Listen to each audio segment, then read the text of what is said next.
noloshaada intaad caafimaad qabtid ee aad talinayso ee aad tabcanayso ee aad socoto ee xoog leedahay ee xanuunku haynin ee aad nooshahay waa inaad miisaan cabsi iyo raja ah dhexdooda waa inaad socotaa oo micnaheedu muxuu yahay adigoo ilaahay u tukanaya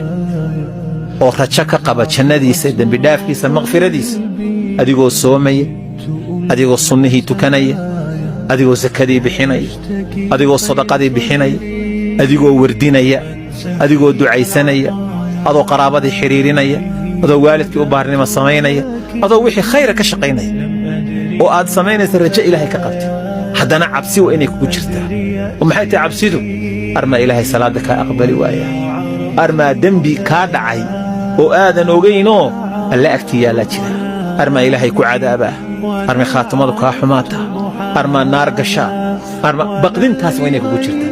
taasi maxay keenaysaa inaadan isu bogin oo aadan isla bixin oo aadan isu qaadan dadka inaad ugu cibaado badan tahay dadka ugu fiican tahay dadka ugu deeqsisan tahay ha isu qaadanin